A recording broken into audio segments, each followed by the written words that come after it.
Morning. Good morning, everybody. I thought I would never say something like this, but apparently a ghost haunts the world, and it's the ghost of big data. Anywhere we go, any activity we conduct that has to do with any of our ubiquitous electronic devices leaves a print that can be used by somebody to generate information that will afterwards be of use for business or another purpose, the academia, and hopefully in statistics as well.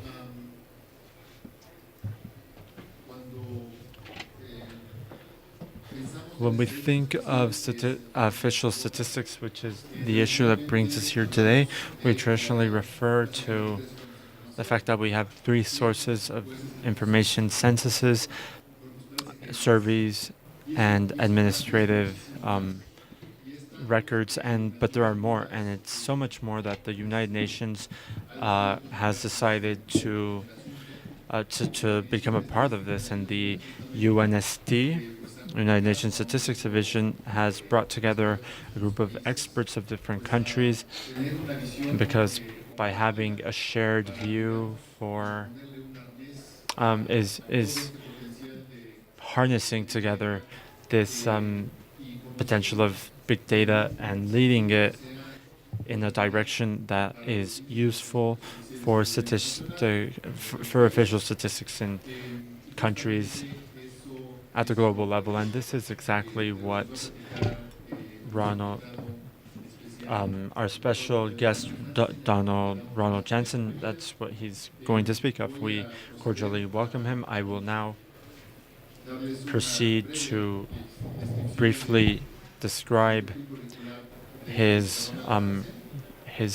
CV, or his bio. He is part of the senior management team of the UNSD in New York.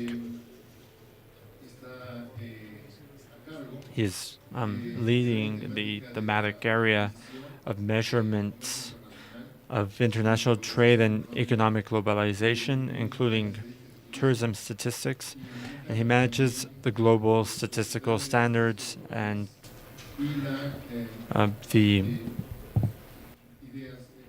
the compilation guidance in these areas. His branch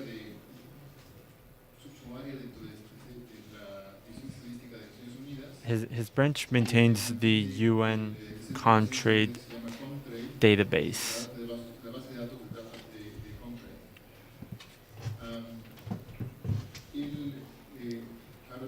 He represents the UNSD in a number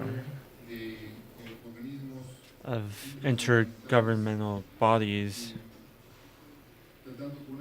dealing with a variety of topics, such as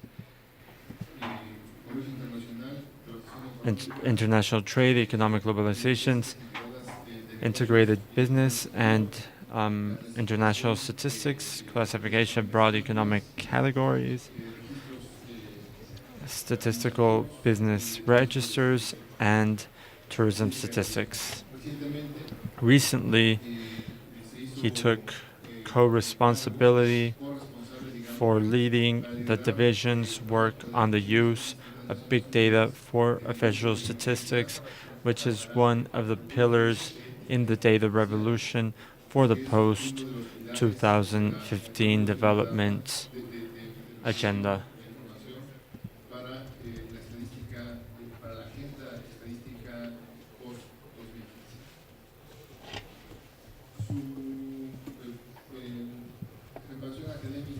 His educational background is in statistics and psychology, which he studied at the University of Groningen in the Netherlands, where he graduated in 1984.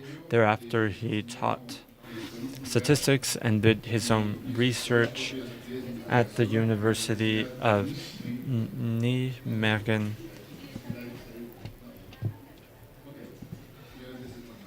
My Dutch is very poor, I apologize. Obtaining a PhD in mathematical modeling of human information processing in 1990.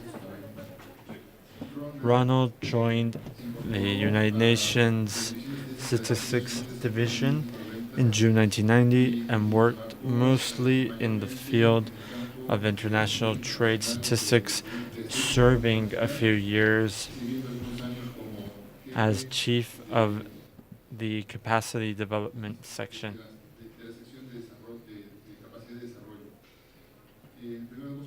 On August 1st, 2010, he was appointed chief of the trade statistics branch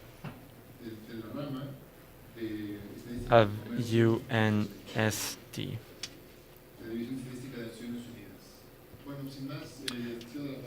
Without further ado, I pass the floor to Dr. Ronald Jansen. I think it's on. Good morning. I have a presentation. That works. Okay, good. Good morning. I'm very. First of all, I apologize. I understand Spanish, but I will not try to speak it because it would not be going very well. So I hope that my English is understandable. Thank you very much, Gerardo, for the nice introduction. I thought I had to say something about myself, but I can skip that right now. That was a very thorough introduction. Let me start by thanking, first of all, the host, Infotech, and Dr. Carrera for hosting this event.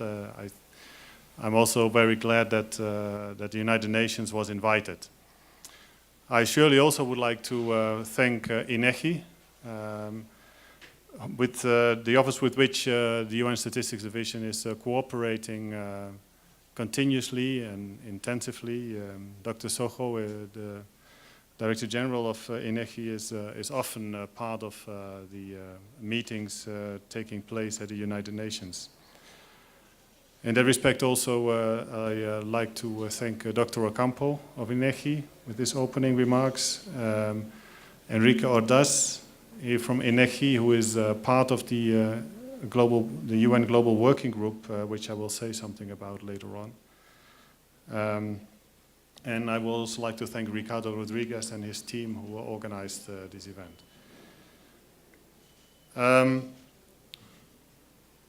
I was wondering why the United Nations was put up front here in the opening remarks, but I can see that this is what we are going to do is a very broad global view on big data, and then especially big data for official statistics, which is a bit more specific, to make like a broad opening, and then after that the presentations will go down in certain kinds of details.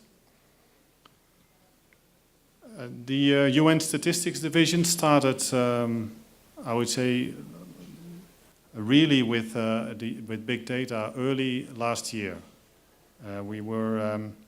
We organized a special event on big data. The information of that is also available on our website, where we had, on one part, we had the private sector. We had Halvarian of Google with a presentation, even though it wasn't, he wasn't in there in person. We had Amazon, we had SAS, we had some of the private sector players in the room. And then in the afternoon session, we had the statisticians to see what the statistical officers are doing in this field, which is still not as much, it's still at the very beginning. Not as much as we would like. During my presentation, I will get to what big data in general is, also in applications for emergencies and crises and things like that, and then what the application is for official statistics, like offices like INEGI and others. The UN Statistics Division sort of represent the global community of official statisticians. And there is a governing body, which is called the United Nations Statistical Commission. They meet once a year in March in New York. And the chief statisticians of most member states will be coming to those meetings and discuss all kinds of statistics, and recently also put big data as part of the work program for official statisticians. We've put a report, you can find it also on the website, a report on the topic of big data, which was discussed in February this year, and where the decision was taken to have a UN global working group to see how this field can be moved forward. During my presentation, I am sure I will forget to say a number of things, but I would like to point out that some of the background documents is probably also coming on the website of this event, and otherwise will be on the website of the UN Statistics Division if you want to find more in detail about what we are doing. Gerardo very correctly pointed out that big data is not an aim in itself for statisticians, not even for the United Nations. For the United Nations, big data is part of what they call data revolution. And the term data revolution was introduced in the discussions about the post-2015 development agenda. What that means is, I hope you've heard about the Millennium Development Goals, which were put out in 2000 to reduce poverty, end hunger, reduce or improve health, improve education, and all of these things.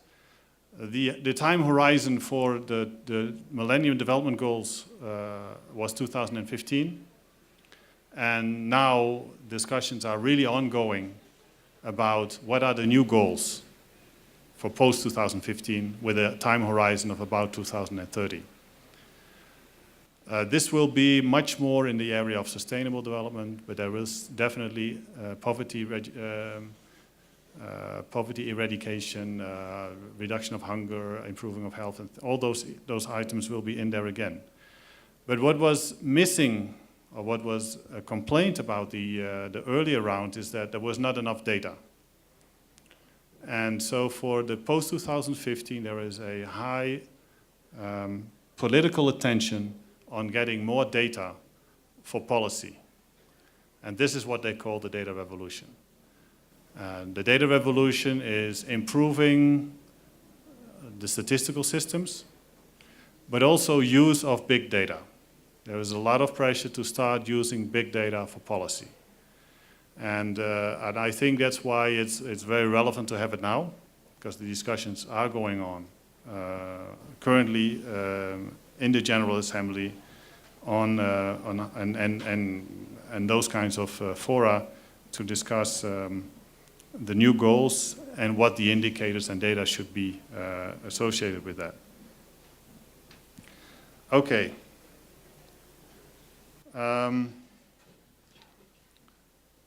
Let me go on with an overview. So I will say something in my presentation in general about big data. This is coming back, of course, in various forms during these 2 days.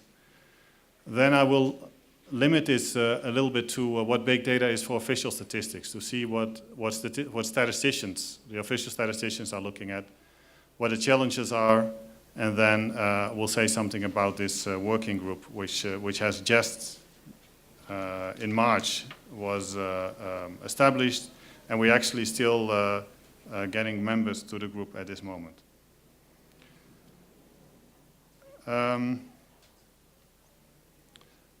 To start with the big data, as I said, there is some information on this. I mean, there's a lot of information about data on the internet as such. There is some information about our event for March last year. As was already indicated by the previous speakers, the characteristics in general it's highly distributed, loosely structured, and large in volume. some of the examples, and I will highlight that in my presentation. So data coming from mobile devices, digital transactions, sensors, social networking. There will be others, like satellite imaging, and I will mention that also. Now, for me, the most important is what are the benefits? I mean, big data is not a name in itself. What are the benefits? Well, one is definitely timeliness. I think one of the complaints about the data for policies is that it's a bit too slow. And so we would, more timely data for official statistics also. Data is automatically generated, which is very important. So they're in principle available, and they are potentially relevant. Also, this was mentioned in the opening speeches. And the relevance, I think, is both timeliness and also has to do with location, with space and where it is available. It can be highly relevant for certain events. If it can be generalized, it's a different topic.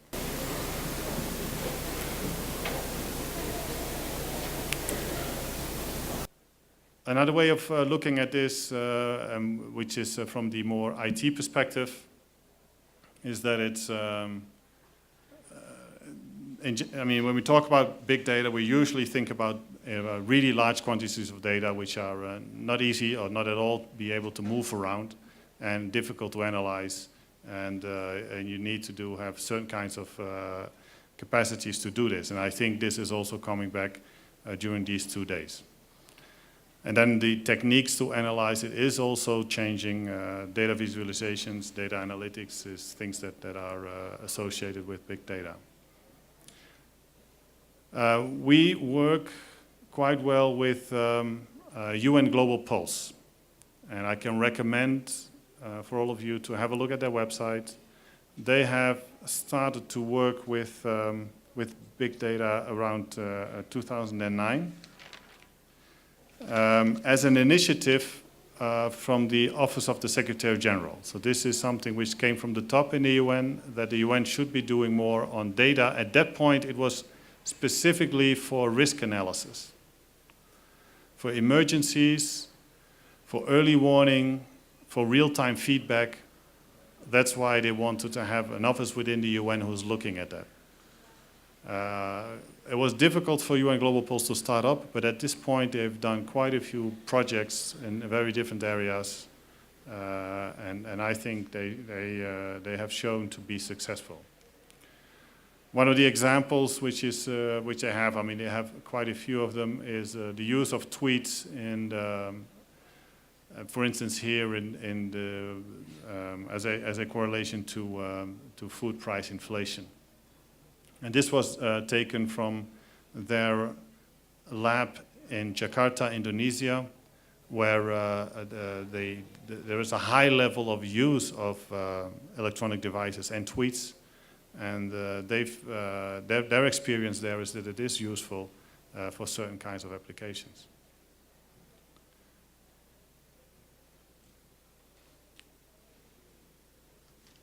Okay.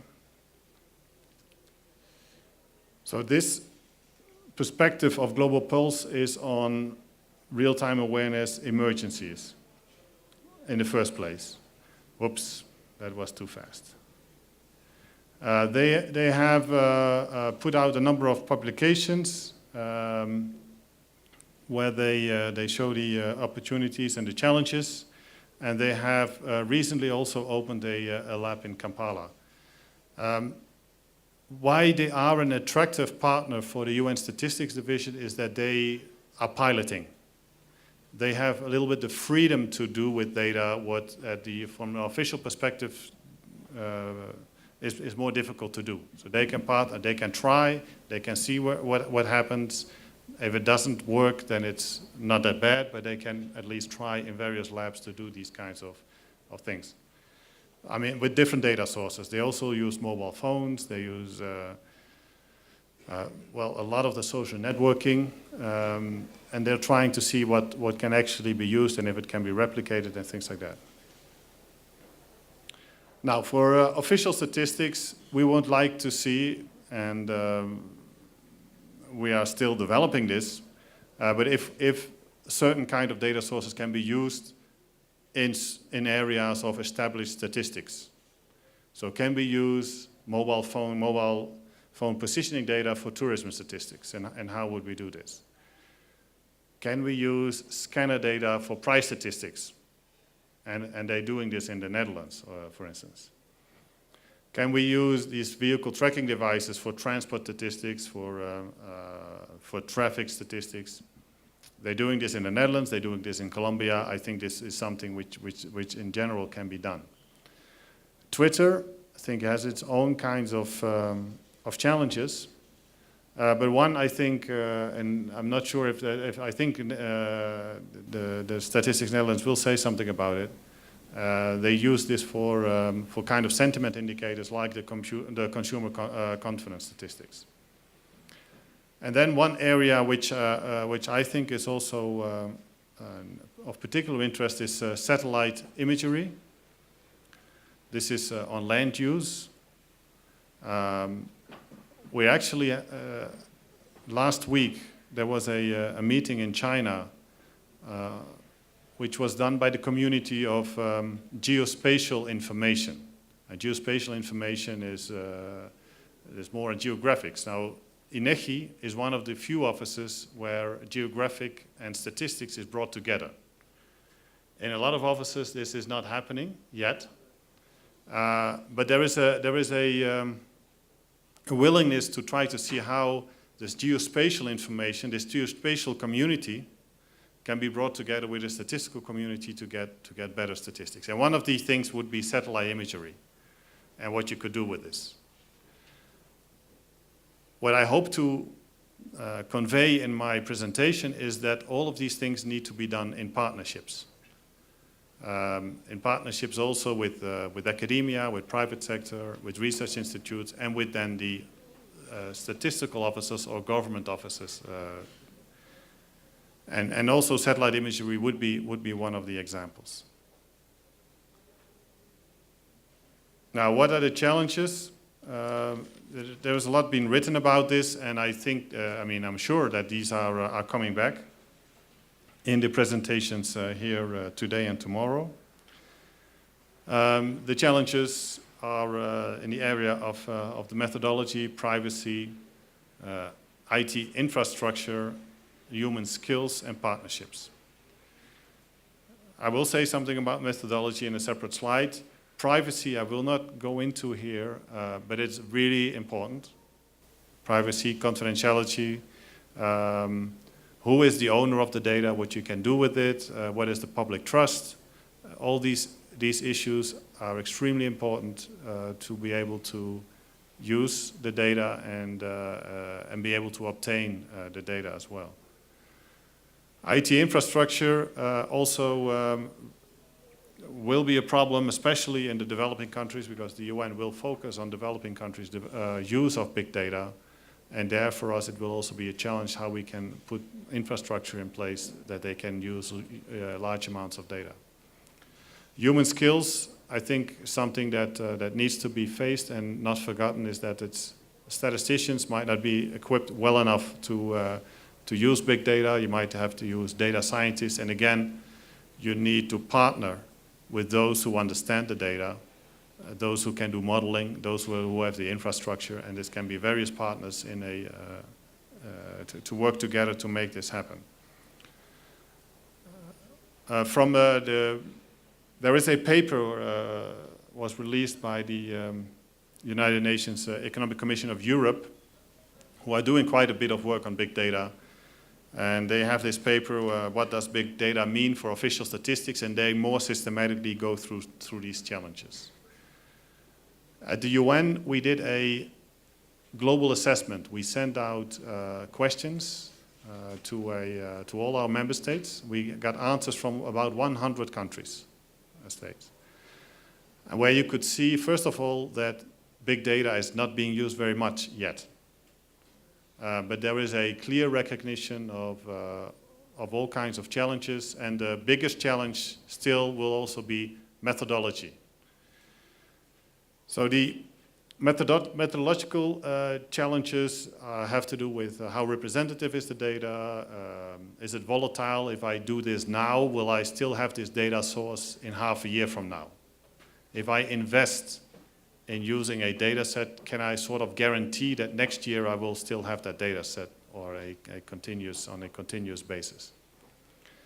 And can this be made into some kind of time series? So the official statisticians are looking at time series of data for policy over time. Will big data be something that can be used in such way or not? Can we standardize anything in big data? And what would we standardize? Is this a standardization more in the way you operate and combine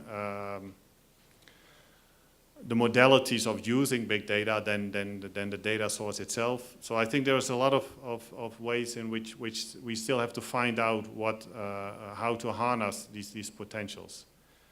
And one thing which is, I think, certainly different with big data than with the current traditional statistics is that we have to do a lot more modeling. I think for most of the data sets, there is some kind of modeling is necessary to be able to use the data in a very efficient and a meaningful way.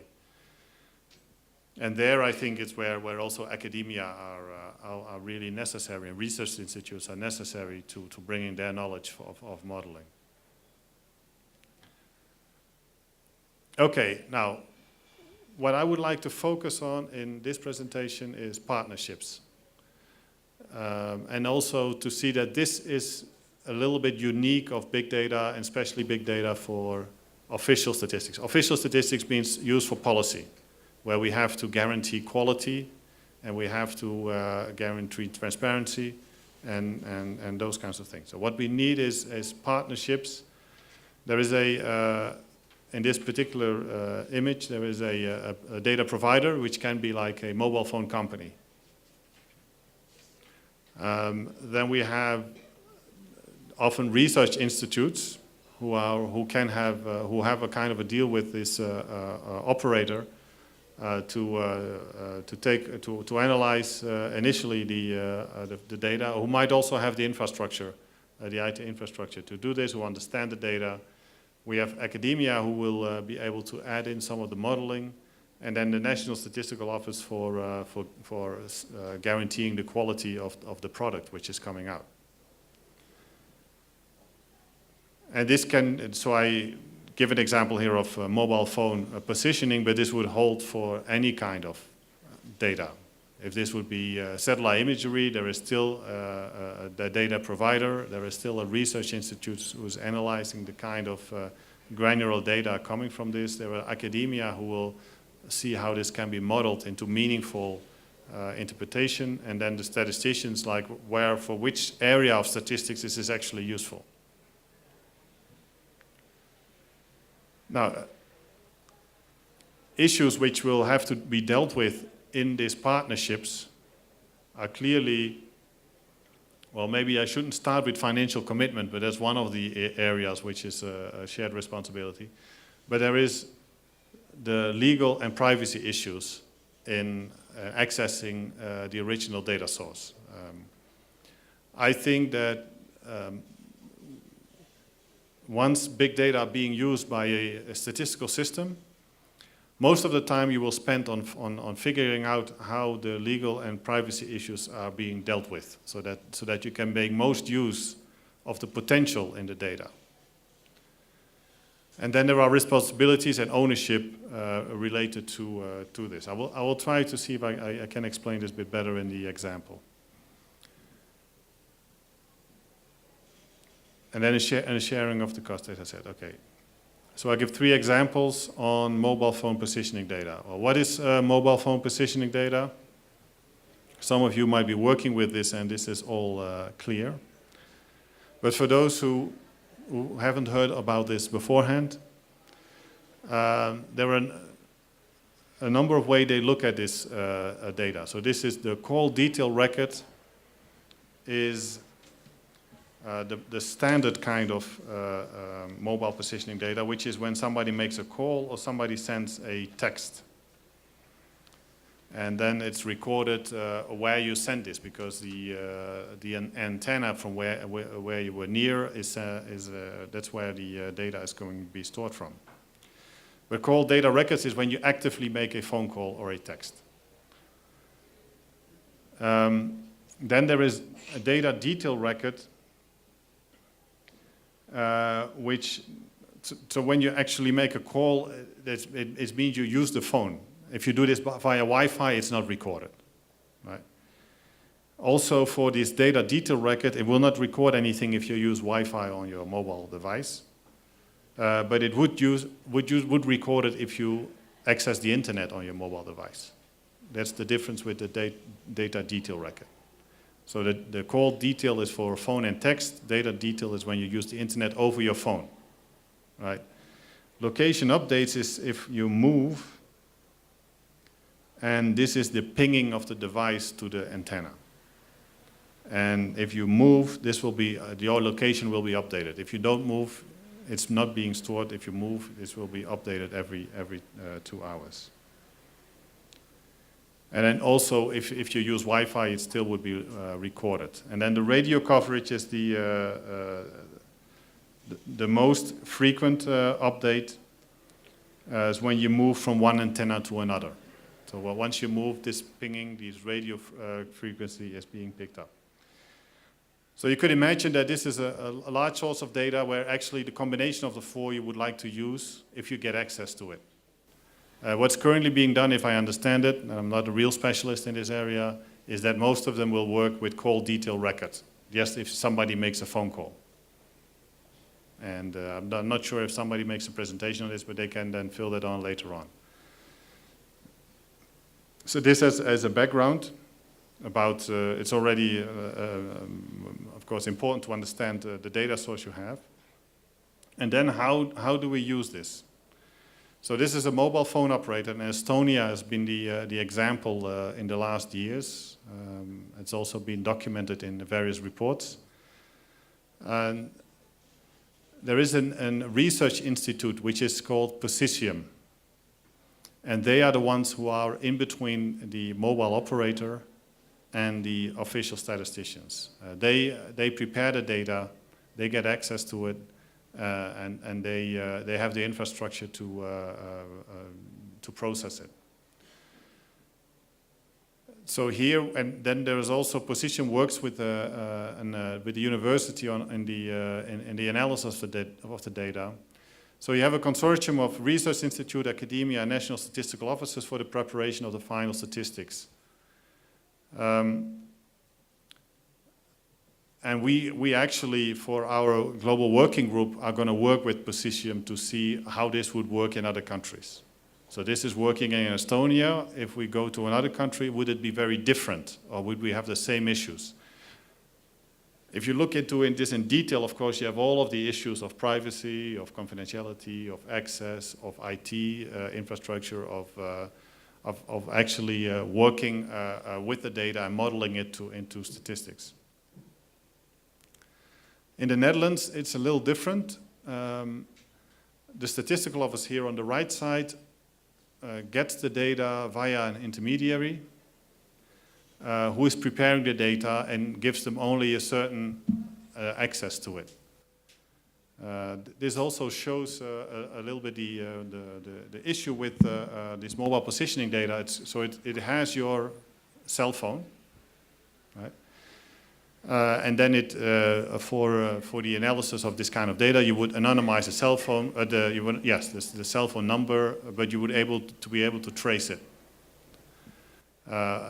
I mean, from a purely theoretical point of view, you would like to trace this cell phone as much as possible over time, so that you know how somebody moved, how people moved around, and so forth. Now, in this particular case, because of confidentiality issues in the Netherlands, they only can identify this cell phone for 12 hours. So it's anonymized every 12 hours, or 24 hours. Okay. 24 hours. And just for confidentiality issues, so they're allowed to trace somebody's movements within 24 hours, but from day to day, there is no link. So this is one of the issues with privacy, is that so the Netherlands is not in direct contact with the original data, but has an intermediate and who takes care sort of the privacy issues. But then there are some limitations in use. If we go to Belgium, they have a project going on where the data provider, Belgacom, which is the private company, is preparing all of the data according to the wishes of the statistical office. So they have, like all 4 kinds of data sources, they have access to that, and they are willing to do all of the analysis on their platforms, which might be a model which is very beneficial, at least about what you can actually get out of the data. Now, what the privacy and confidentiality concerns are is maybe a little bit different here, but you can see that there are different forms in which you can use the source, and there are different constraints in these applications. Now, what we would like at the UN level is, okay, we have a data source like these mobile phones. How can we use this in Tanzania? Is it possible to do this, right? So we have a data provider. We actually haven't done this in Tanzania yet, but we're going to. This is a hypothetical example.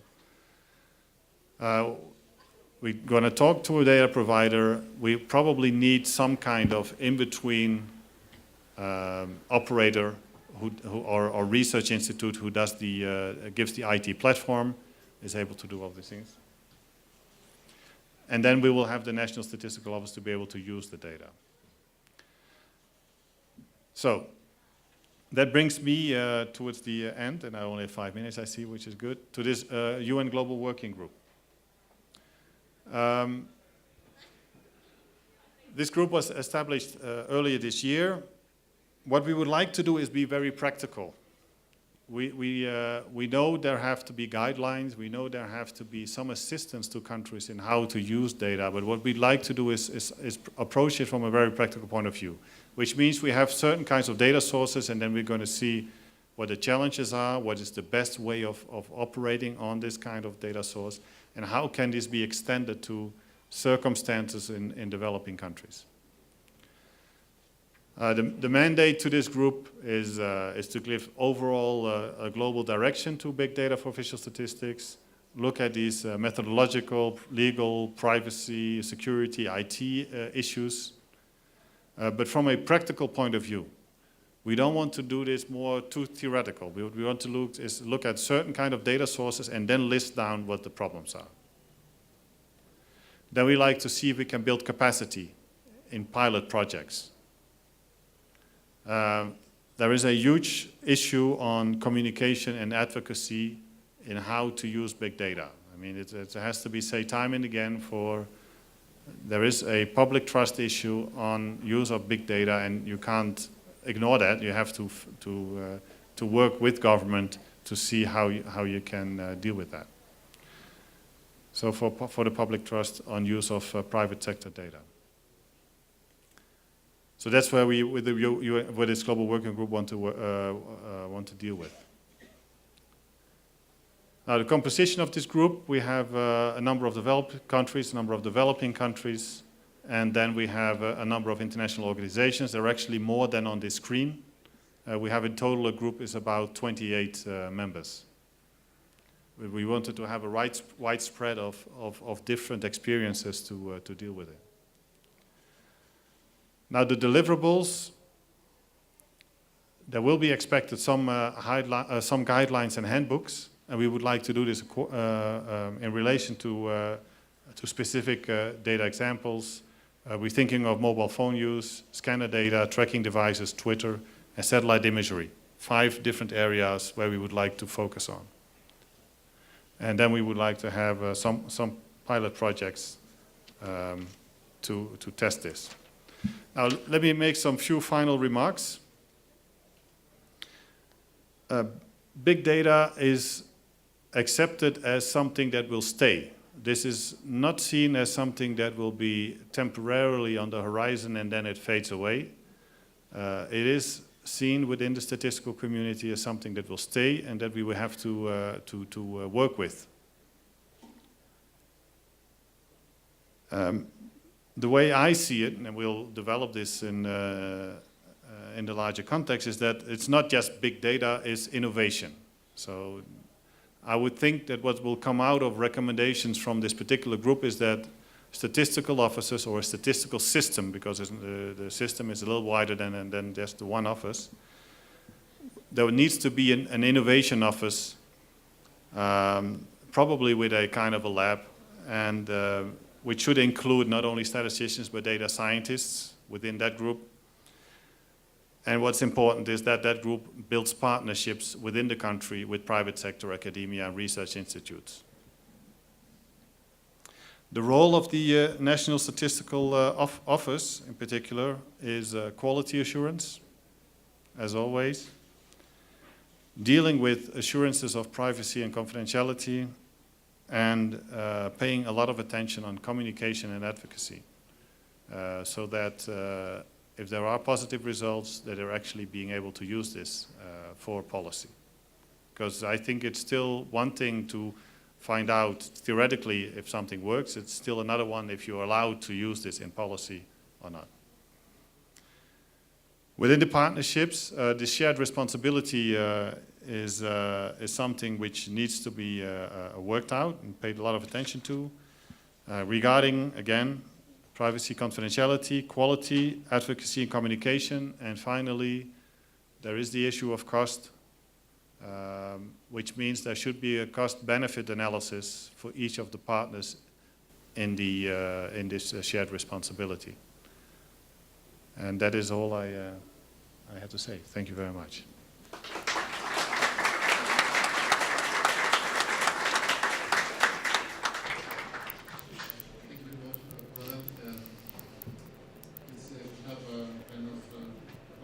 Gracias, Ronald. Tenemos 15 minutos para preguntas y respuestas.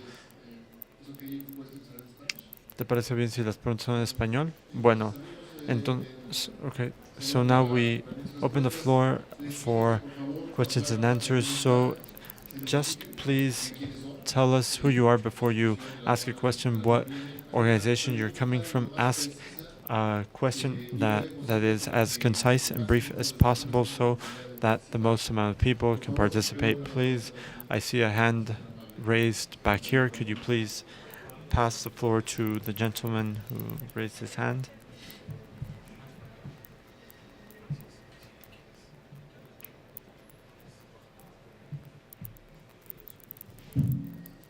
Buenos días.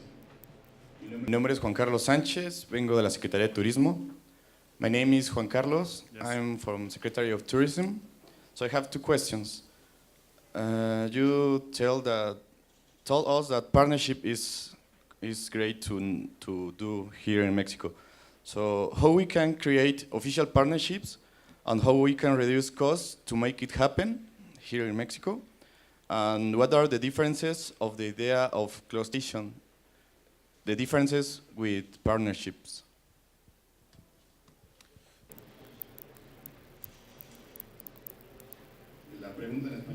The question in Spanish is, in Mexico, how can we create relationships between the institutions officially, and what is the difference between partnerships and clusters?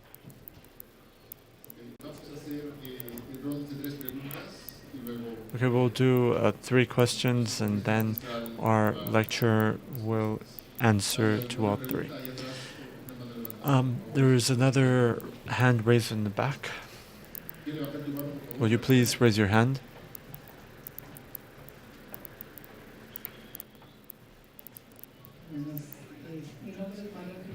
I'm María Ángel Hawaii. I'm from INEGI, and my question is on a series manual of the year 2000. How are you considering the group, the users, creators, users, and the people who serve? How are we considering policies to regulate statistical information, in the sense that there are methodologies with chi-square? How are you creating this series of tools?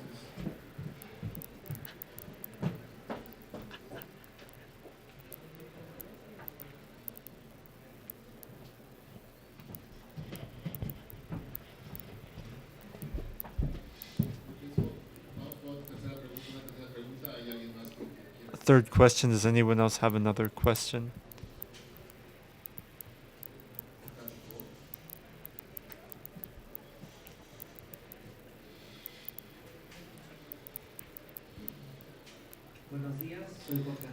Good morning, I'm Jorge Anaya. I'm a consultant at Analytics, and my question has to do with the visualization of, well, there's a huge dependency on some data from providers who used to be irrelevant, for instance, Google, Amazon. So, who will be supervising the supervisor? Okay, so I think the first and third question is clear. I think the second is something we can discuss within the INEGI. Maybe after the session we can discuss this.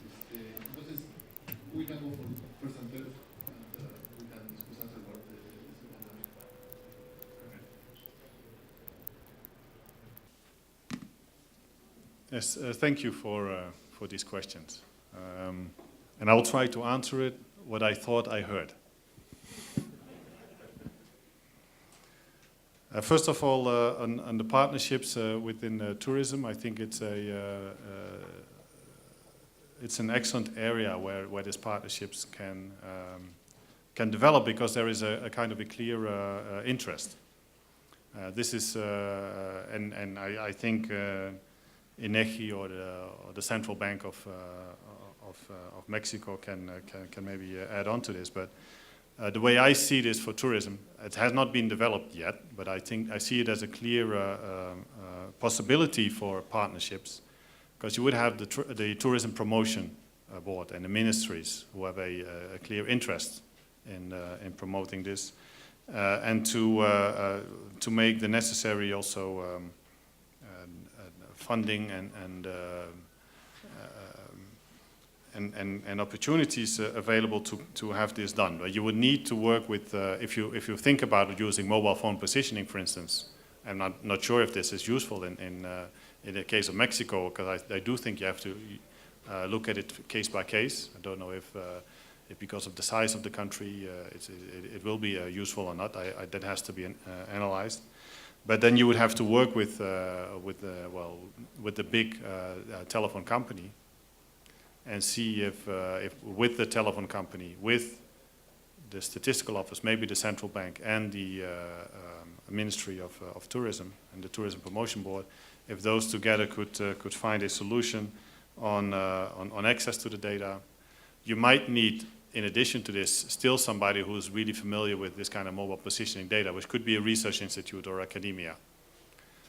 Also to do some kind of the modeling about what this means. I think what you will see when you use those data is there was some initial data coming out of it, but what does this mean in general for how the tourists have been moving and what the inflows and outflows are? So there is, I think, some additional work necessary to do this. But I do see it as a very promising area for partnerships. And I'm not sure how INEGI looks at this. Probably with the tourism authorities, I think this would be something to work out. I also don't know within the statistical system of Mexico if it's actually the central bank who has more responsibilities in tourism than INEGI, but so that also depends from country to country and from area and area on these things. Coming to the other two questions, which I understood a little bit less. But there is, if I understood for our colleague from INEGI, I think it was a question more on methodological challenges. I think so they are very important because it has to do with quality, and what we want to do with statistics is really guarantee quality. So you have to look into this, the use of statistics coming out from big data, and how you deal with, well, the typical things is like, is the data you have, is it in some way representative? Can I replicate this? Can I use this again? Do I have some guarantee that I can use this next year also, if I need to use this kind of statistics at a long-term basis? With the last question, if I understood it, it is how do we work with companies like Amazon? Now, Amazon in our case is actually two things. One is the Amazon Web Services, which is is a cloud provider, right? And we actually have been looking at Amazon very closely because they have regional. This means they have a web service, a cloud infrastructure in Africa, and they have so they have a cloud infrastructure around the world, which for us, in principle, would give opportunities to work with countries like Tanzania and others and use the Amazon Web Services cloud facility to put data if we wanted to and for analyzing. In theory, because you can already imagine there's a lot of legal and privacy issues on doing this. But theoretically, I think they would be able to do this. We also discussed it actually with them when we were dealing with them last year, and they are interested. Not as much as that they would see this as a commercial opportunity, but more in the sense of delivering to international development, if you like.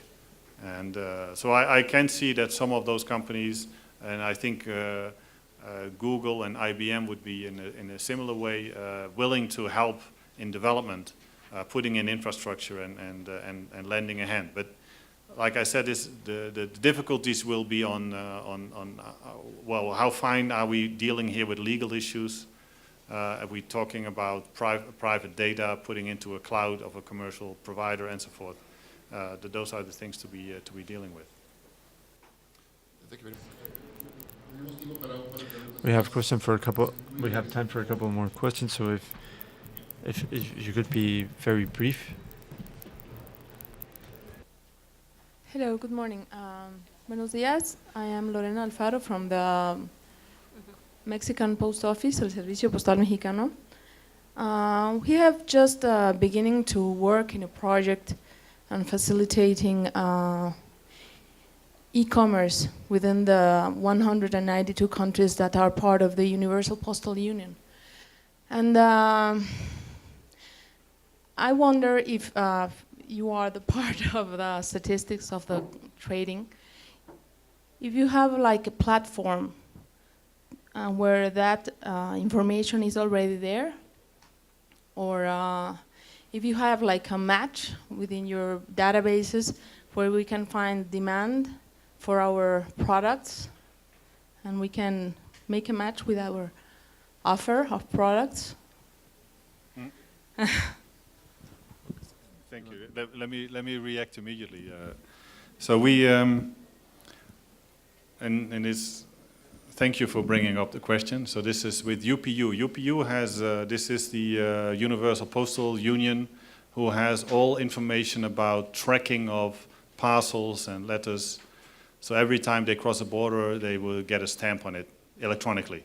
So you would be able to trace a lot of those data. UPU has addressed us already like a year ago that they wanted to show some of the work they were doing. More recently, they have made all of that data available to UN Global Pulse for experimenting with it. So we are very excited to see what we can do because we're now working with UN Global Pulse on this. And for my particular background in trade, this is interesting. The idea, or one of the papers which was put out by UPU already, is on seeing this more as a leading indicator about what's happening with trade, so that the way parcel trade is moving, and they can, I think, give some breakdown at least about the kind of things which are being shipped. That the parcel trade gives an indication about if trade is growing or going down or decreasing and things like that. So the trends in trade are reflected in the trends in the parcel trade, and these parcel trade are really real time.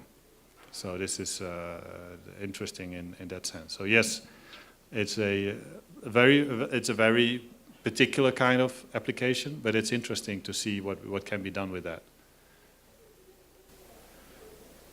Muchas gracias.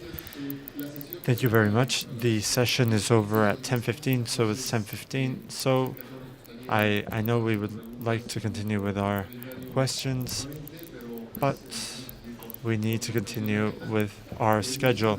Thank you very much, Ronald Jansen, for your presentation.